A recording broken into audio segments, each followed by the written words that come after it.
Hey girls, welcome back to another video. My name is Jenny Penton, founder of Planner Perfect, and in today's video we're going to be discussing all of your questions from my Facebook page. I'm going to be answering them here on my YouTube about planning your best life, so stay tuned.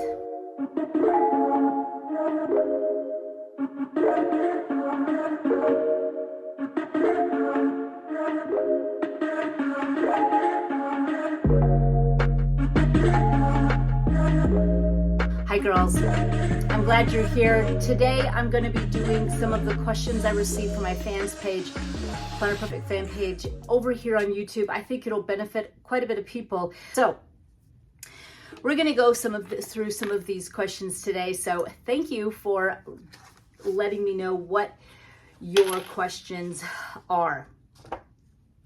So, for those of you that are new, welcome. If you are wanting to figure out, and if you're in a place where maybe you're stuck in your planning life, maybe you feel like, maybe you're bored with your planner, maybe you feel like there is more that you just can't grasp it. Maybe you feel unmotivated, uninspired.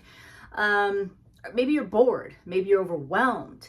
This is your place. And I coach women how to write a better story for their lives. I am a homeschool mom of 8, and I have created unique planners and journals and a system that really helps women to be a visionary for their lives and live a life off of intentions rather than a to-do list. So welcome and subscribe if you think that these kind of videos be good for you and something that you can really look forward to. So today, some of the questions I have is my shoulder bag and thin crossbody coming?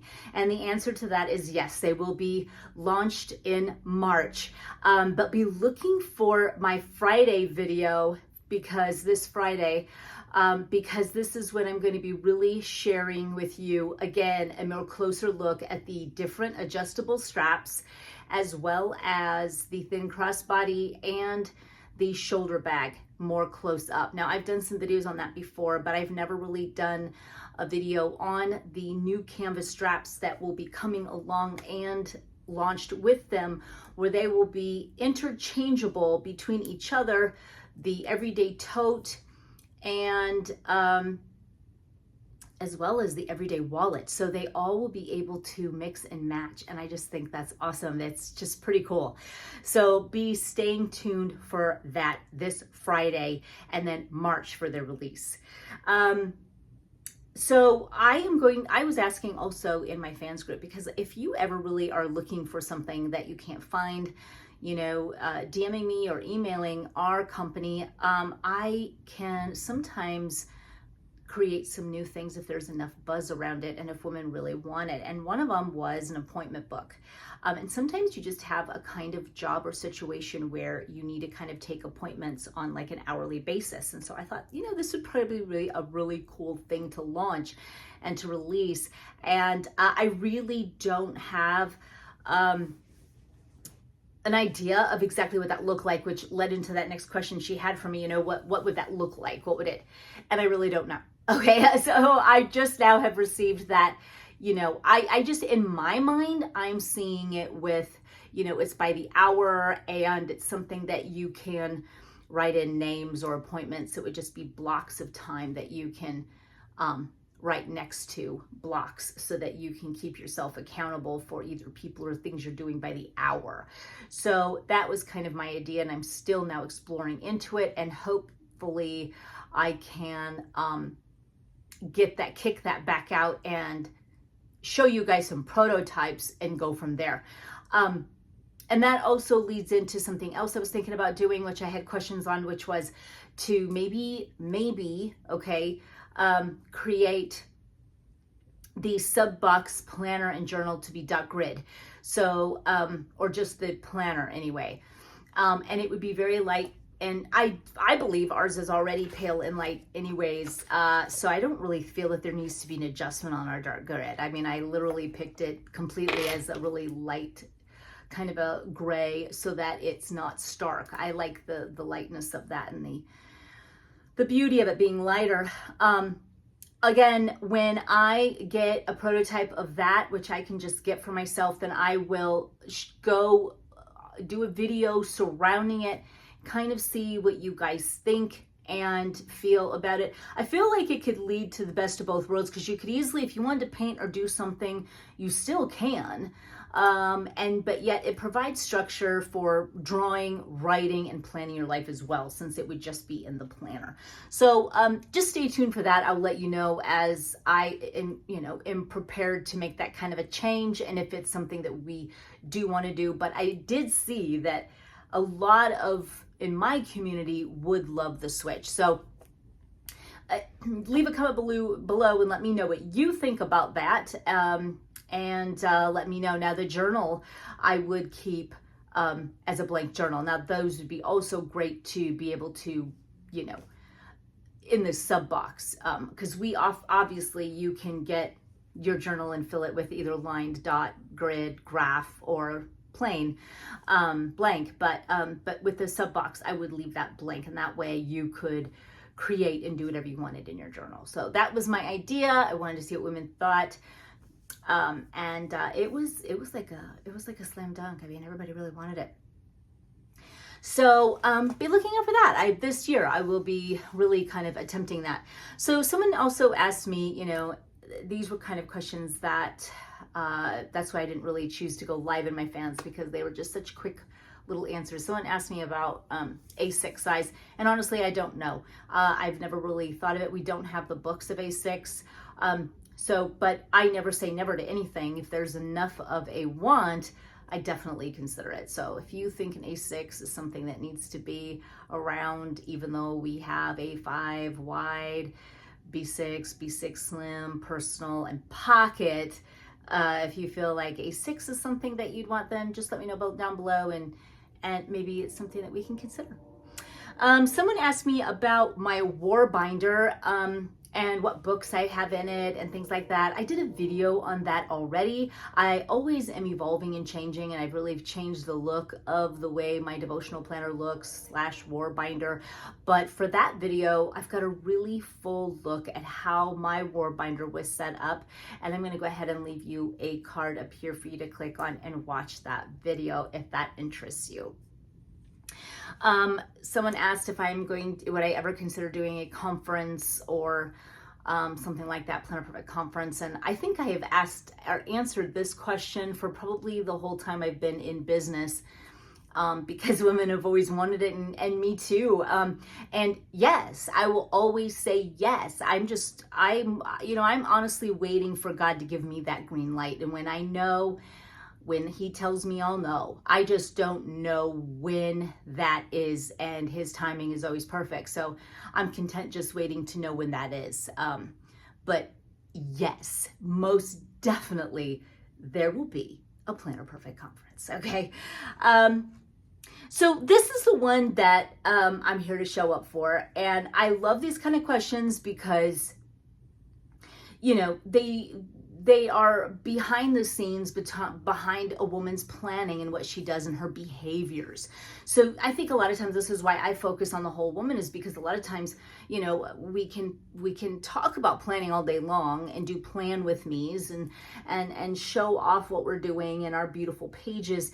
But we really sometimes have to get behind the scenes to find out why someone or a woman might not be motivated or want to push yourself. Now, with the Planner Perfect method, it's really built in the system that when you're really writing out a life with scripting, which is a full detailed script of your day, which gives your mind enough meat to go off of, that you're serious, that you want to do this.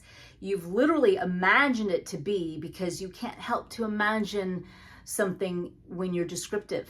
And so when you can really envision it, your day flows and you become something where you are a visionary and you're full of intention, and your days flow and you enjoy what you're doing. And it just seems that like life just gives you, it's like it dances ahead of you to prepare your steps. It's like God's already laid it out. It's going, and you just kind of move and have joy through your days. That's not to say that things don't come up and things blah, blah, blah, but it's just more of a what naturally does happen more than what doesn't. So it's a really beautiful way to live. But when one gal asked, Lucy, she asked, what do you do and how do you motivate yourself enough to even get to the other side? Like, how do I finally push through to get to the place where it's a habit? Well, Lucy, I'm going to go ahead, and I think a lot of women can relate to this. I have to say, anytime that I feel like I can't push through to get to the other side, I'm always going to reevaluate what that goal is. So let me give you a really good example in my life of how I had a hard time really pushing through. And I always then evaluate, like, why did I think that this was something that was good for me? Now, don't get me wrong. A lot of times we do have to push through. And let me say this. It's like, for me, that's like the cleaning of the kitchen. That's like if it's late at night, there's always a time to go to bed and say good night, and you just decided not to clean. I'm not talking about exceptions. I'm talking about the rules. And it's just like, normally that is what you do. You like to make sure that your kitchen is tidy before you go to bed. So you wake up and you're setting yourself up for success. I just know that I like more to wake up to a clean home and have coffee in the morning versus having that short-term pleasure of not doing anything at all and then paying the price for it when I wake up, such as it's completely trashed, that I have to push through, the kids' leftover from last night popsicle sticks, on the counter next to the coffee pot, to get my coffee that might be sitting next to an old cat can that was open. You know what I'm talking about. It's like my desire for a clean and tidy home and to feel so good about it and light candles and setting myself up feels way better than that short-term pleasure. So when I go to push through and talk myself into, like, Jenny, you really need to get up and do this, even though you might be a little tired, maybe you don't feel like it, maybe you just want to veg out. I'm like, you know what? I have this self-talk. I'm like, you know what? I don't want to wake up to this. So that's my motivation. That's why I do it. That's why I push through. I mean, it's very intentional what I'm doing always. And it's always something that I prefer to do rather than not to do. So my question is, what you're doing, is it something that you've done, or did society kind of talk you into it? Or like, did you read something on some social platforms that say you should do this, so you want to do this and you think it would be good for you, but you just can't push through? Let me just give you some really good advice, and let me show you another example, but that maybe it can be more and better applied rather than even the kitchen. And this is a good example of what you might think is good for you, but maybe it's not. So I kind of had been, I number one, I decided not to be such a social platform creature. I decided that I don't need to know about the world and the things of it and what people are doing. I really, really, really, really don't. I just decided that, there's too much conflicting things. The Word of God is what's true, and I don't need to find out or do anything other than just listen to that and what God says about it. I don't want to be on the fence. I don't want to have shipwrecked faith. I don't want to ever think and lean on the world for my knowledge. And I just decided to take a break from that, because what came to my conclusion because of that was because I was looking through some things, and everyone again was like, you can't hear enough about the power of getting up early. Okay, even the Proverbs 31 woman got up early, but define early. Okay, now a lot of people, there's some great Christian women out there who are like, it's time to wake up at 5. I've even touted it and have tried it for a while. And I remember it was one of my most fatigued seasons. I'm not even kidding. And this time around, I decided that I was going to be doing that again, that I was going to be waking up at 5, that sure as heck it was going to I was going to get so much done. And the pat on the back and the accolades for myself, no one else would have, but myself, I would have just been like, Jenny, good job well done. Well, I just had a really hard time doing it and feeling awake. And I go to bed at 10:30, and I probably would have to go to bed at 9 for that to be a reality. But it's not how our family kind of operates. We kind of stay up later as a family, like 10:30. And I just was like, after attempts of not really getting up, then getting up, doing it, pushing through. And I decided I just didn't like it. I didn't like how I felt during the day. I didn't feel rested during the day. And then I looked at that goal. I looked at it and I said, why are you doing this goal? And I was like, well, because society says that if you wake up at 5, that's what successful people do. Well, guess what? I can get up at 8 o'clock and be highly successful, quite frankly. Now, I normally don't wake up at 8. I always wake up at 6 or 7. That's always the time I naturally wake up. And I like naturally waking up, actually. And I'm very, very grateful that I can do that, because I feel like that is when my body feels rested. It was like, okay, it's time to get up. And you're like, let's slay the day. First things first, coffee and Jesus. Then what can I not do? I'm unstoppable with that kind of energy. So I decided I'm not going to listen to some dude who said that he woke up at 5 and felt good. And that's what successful people do. I decided, like, I determined what I deem successful, and that is rested and slaying the day. And when I say slay the day, I'm accomplishing my goals. I'm feeding my children well. I'm making homemade bread, and I'm dressed. My laundry's folded. I'm doing business, Zoom calls. I'm taking my dog to the dog park with my kids. We're reading books.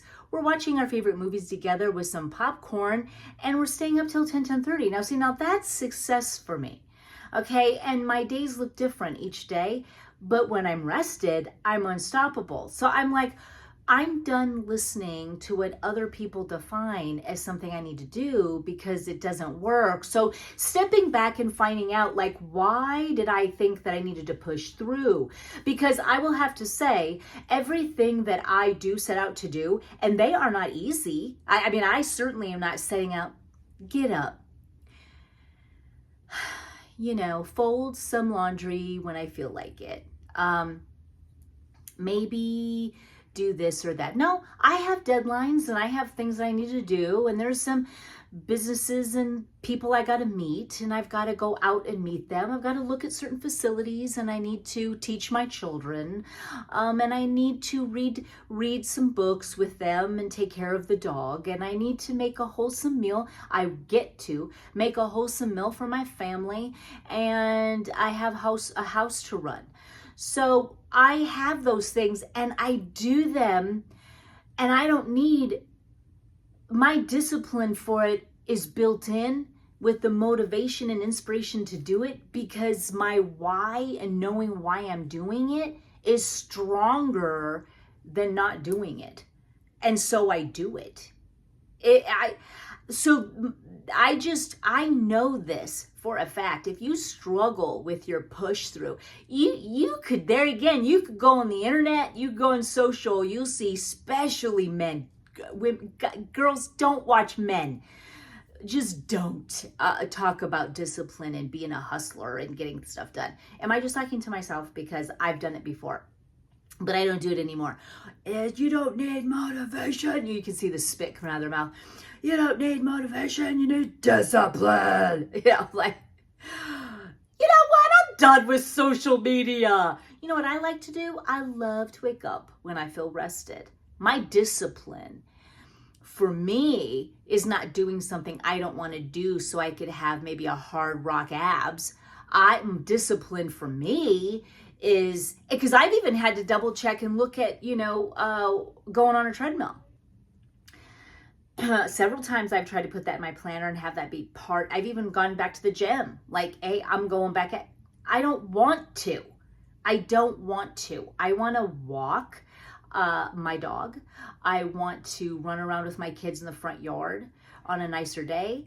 I want to do leisure, fun, and I'm a very active woman anyways. So constantly moving, and I'm definitely not one of those that are more sedentary. So I had to just take it off and say, why am I doing this? I don't want to do it. I'm done putting it down as a goal I got to push through. It's as simple as that. It's now, if I really felt like, okay, because there's nothing wrong if that's your goal, but you've got to know your why, and it's got to be stronger than anything else you've got. Because if you don't, then you won't do it, and you're going to be miserable. I mean, because you can't be conflicted, your heart and your mind. It can't be conflicted. It's got to be an agreement. It has to be an agreement, or you're going to be battling with yourself forever, and it's a waste of time and it's a waste of effort. It doesn't mean that you have to do it, drop it off your plate entirely for the rest of your life. Maybe this time frame of your life, it's not time. And I say it's better to listen to God and feel good about it and direct it inspirationally from where he's guiding you, than to go off of maybe society's ways of what they think is the right thing to do, or what you should do, or maybe what your mind says you should do, and you go after it, and then you hustle, fight. There's always the time to just do it. And I believe that should be something like your kitchen, and that's a good way to attach it to. It's like, my why for that is I would rather go through, not have that short-term luxury of doing nothing. I'd rather get up and just do it and get that kitchen clean, and I'm happy about it. I'm not grumpy about it. I just do it. I don't even have to push myself. I just like, yep, that's why I'm doing this. I don't want to face that kitchen in the morning, like a frat party would, came into my house and just raided it. I want to, I prefer to be on top of that. And so that outweighs that short-term luxury of not doing it. So you have to know what that long-term game is and believe in it, so that you don't fall into the trap of just that short-term luxuries that you will fall into. Like, well, if I just do this, I keep just sitting and drinking wine instead of doing it. Well, then you must not care enough when you wake up, because if you did, maybe you're lacking motivation with your whole life. Then it's really time to start from scratch and really build a life that's beautiful, and things that you love and things that you enjoy and want to do, and how to incorporate the people that you serve and love into that, because that also, I feel, grounds you. I think we're made to serve. I think that we need to care for ourselves so that we can serve and give to others. And so it's a matter of taking care of you so that you can live a long life and serve the Lord. We're made to be servants and to be a vessel for God to work through. And so you've got to take care of yourself, make sure you're rested, so that you can be motivated to do the things that you really want to do, and to serve using your gifts and your talents. And it's going to be so enjoyable. I love cooking and baking. So getting up, I could literally wear an apron all day and stand in the kitchen and cook and bake all day, because I just love it. I love the fruits of it. I love people my family and friends that enjoy it. I love the smells and the traditions it creates. I love everything about it. And so everything that my life has in it, I know that I love doing it. I love my life. So make sure that you love your life. So that's another thing that you've got to look through and make sure that you do. That knowing what you want is maybe you got to start all over and know what you want in the first place for real, instead of maybe what you think other people might want, or what other people say is best for you. Only God and you know what is best for you, and what your body needs and what you need. And so no one really can write your plans down, but I do know this, and that is that you need to define what success is for you. You need to know your why and believe in your why way more than that short-term unmotivated part of you. And if you can figure that out, which you will and you can, then you can live a life that's effortlessly succeeding in everything that you do. It should not be difficult, and it should not be hard, and it should be easy. You should be living a life that's a joy to live and easy to serve, easy to get moving and enjoying life and getting exercise, whatever that may be or looks like for you. It should be easy to serve and to cook and eat well. It should be easy for you to wake up and be ready for the day and be eager for it. So those kind of things should be, and if they aren't, then it's time to just, I hope that these tips have helped you to look back and take a step back now and find out why you're always picking the short-term gain. You got to find out. So do a little introspection, because that's what Planner Perfect Method is always about. Because like I told you before, when I'm working in my planner, and because you have to write out and you're writing out your day in such detail, if you start writing out in detail and you're already feeling, you feel like the separation between your mind and your heart, you're like, I don't want to do this. I mean, you already feel that the short-term gain sounds much better. Like, I actually don't want to do this. I don't think I'm going to wake up. It's like, it's time to get out the whiteout stick. I mean, it's like, reevaluate it. You'll be able to tell if you're truly scripting your life. You can avoid all of this, because you should be scripting a life that you love, not one that you will love if you hustle. You're writing out a life that you love, and the journey is the love part. The journey of it is what you're excited to do. The journey of making all this food and seeing it come out of the oven and the smells, that's the journey, and the end game is also even amazing. So the short term of ever being a quitter and deciding not to do it, those kind of things are just a failure to look at the true reasons why you're not doing it. There's always a reason, and it's always that your heart and your mind and your heart are disconnected from each other, and you got to find it out. And there's no right or wrong here.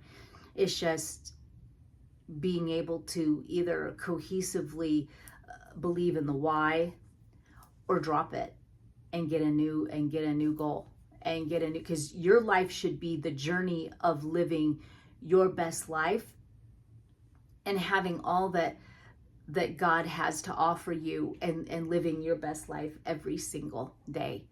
And the journey and the get up and go and the work it takes to get the job done. I mean, me working towards something is far more rewarding even than almost just getting the product itself, or seeing, my art on something. It's just working toward it is just exciting. You don't got to ask me twice.